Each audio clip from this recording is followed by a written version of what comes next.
Баршаларыңызға қайырлы күн, менің каналыма қош келдіңіздер. Бүгін сіздермен үй жағдайында өте жылдам әрі кафедегіден де дәмді бургер дайындайтын боламыз. Міндетті түрде видеоны соңына дейін тамашалап, менімен бірге дайындап көріңіздер. Ең алдымен бургердің бөлкелерін дайындайтын боламыз. Ол үшін 300 мл жылы сүтке қант, тұз және ашытқыны қосып араластырамыз.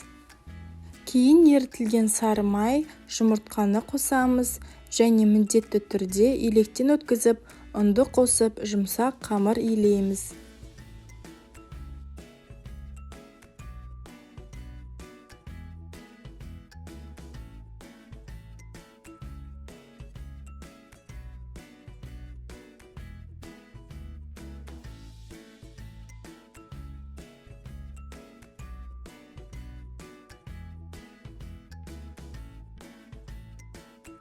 Соңында бір қасық сұйық май қосып, тағы да сәл илеп, жылы жерге 1 сағатқа қоямыз.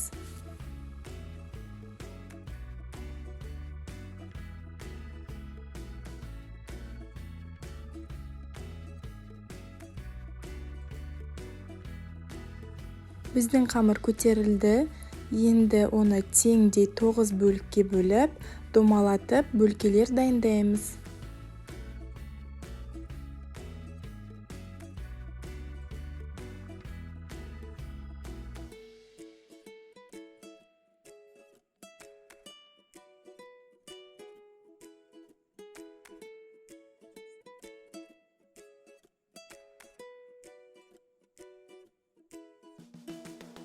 Противенге қойғаннан кейін де бетін орамалмен жауып, тағы 30 минутқа көтерілу үшін қойып қоямыз. Кейін бір жұмыртқа сарыуызына сәл сүт қосып, бөлкелердің үстіне жағып шығамыз және қалауларыңыз бойынша кунжут себеміз.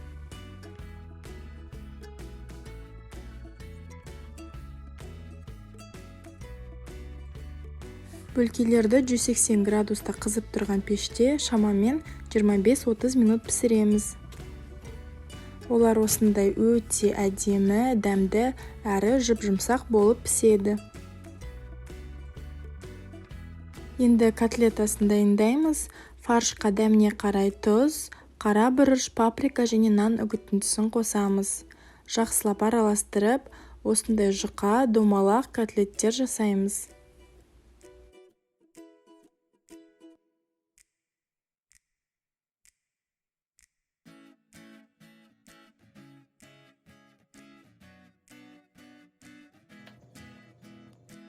Котлеттерді орташа отта екі жағынан қызарғанша қуырып алып, кейін үстіне осындай арнайы ірімшік қоямыз.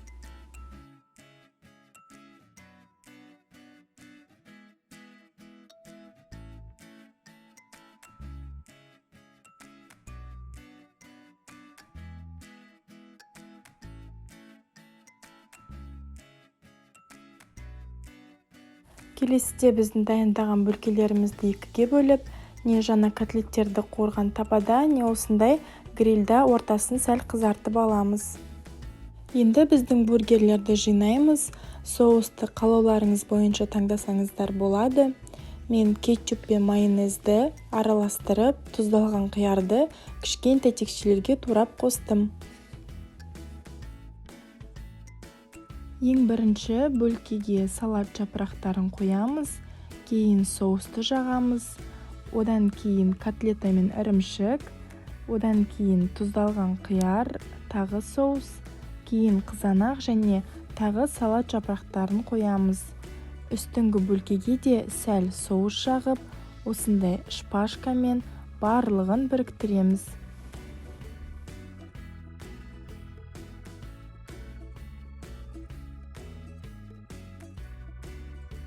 Басқаларын да осы ретпен қайталаймыз.